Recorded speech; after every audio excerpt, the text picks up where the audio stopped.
আসসালামু আলাইকুম ওয়া রাহমাতুল্লাহি ওয়া বারাকাতুহু। দেখেন গাজীপুর বাসুন সড়ক থেকে মালিকের বাড়ি পর্যন্ত ইনশাআল্লাহ আমি খোঁজ নিয়ে দেখলাম ভোট বাজার পর্যন্ত জ্যাম ছাড়িয়ে গেছে, প্রচন্ড জ্যাম।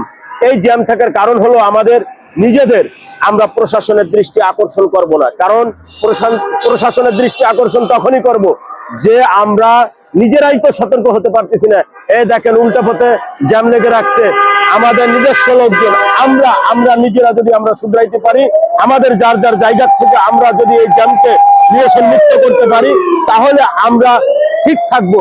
কারণ আমরা উল্টা পথে গাড়ি নিয়ে এসে আমাদের ওই পাশের গাড়িগুলা যেতে পারে না, এর জন্য প্রচন্ড জ্যাম লেগে আসছে। বাইপাস থেকে একদম বোটবাজার পর্যন্ত আমি যে প্রচন্ড জ্যাম লেগে আছে। প্রিয় ভাই, প্রিয় বন্ধু, আমরা যার যার জায়গা থেকে এই সুন্দরভাবে আমরা আমাদের অবস্থান থেকে আমরা ঠিক মতো আমরা সিরিয়াল বাই সিরিয়াল মেনটেন করে আমরা চলাফেরা করব ইনশাল্লাহ।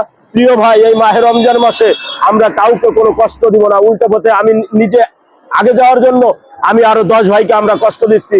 বা এরকম কষ্ট দিলে তারা কষ্ট পাবে, তাদের অন্তরে কষ্ট পাবে, আমাদের নবী করিম সাল্লাল্লাহু আলাইহি ওয়াসাল্লাম তিনি কষ্ট পাবে। এভাবে মাহে রমজান মাসে কোনো কষ্ট দিব না। প্রিয় ভাই, প্রিয় বন্ধু, আমরা যার যার অবস্থান থেকে আমরা চিন্তা করব আমার ভাই পিছনের যে ভাই উনি কিভাবে যাইতে পারে, কিভাবে যানজট ছাড়িয়ে, কিভাবে আমরা এই যানজট নিরসন মুক্ত করে আমরা যার যার গন্তব্য স্থানে স্ত্রী, সন্তান, পরিজন, প্রিয়জন, আপনজন, ভালোবাসার লোকজনদের সাথে ইফতারি করতে পারবো। এই ইফতারির আগ মুহূর্তে আমরা কাউকে কোনো কষ্ট দিব না, উল্টা পথে যে 8-10 ভাইকে কষ্ট দিব না। প্রিয় ভাই, প্রিয় বন্ধু, আমার ভিডিও যদি ভালো লাগে, আমার কথা যদি ভালো লাগে, মন থেকে প্রাণ থেকে আপনাদের জন্য সকলের জন্য দোয়া করি, আমার জন্য দোয়া করবেন। অনেক কথা বলার ছিল প্রিয় ভাই, প্রিয় বন্ধু। এভাবে মানুষকে কষ্ট দিলে আমার আল্লাহ কষ্ট পাবে। ভাই, আমরা এভাবে এই রাস্তাঘাটে কাউকে কষ্ট দিব না। উল্টা পথে এসে আমরা প্রশাসনের উপরে আমরা দোষ চাপিয়ে দিব না। আমাদের যার যার দোষ আমাদের নিজেদের কাঁধে নিতে হবে। এই নিজেদের দোষ নিজেদের কাঁধে নিয়ে আমরা এই যানজট নিরসন মুক্ত করব ইনশাআল্লাহ। প্রিয় ভাই, প্রিয়জন, ভালোবাসার মানুষ, আপনারা সকলে আমার এই ভিডিওতে লাইক, কমেন্ট, শেয়ার করবেন।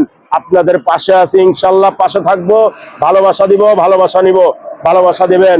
আসসালামু আলাইকুম ওয়া রাহমাতুল্লাহি ওয়া বারাকাতুহু।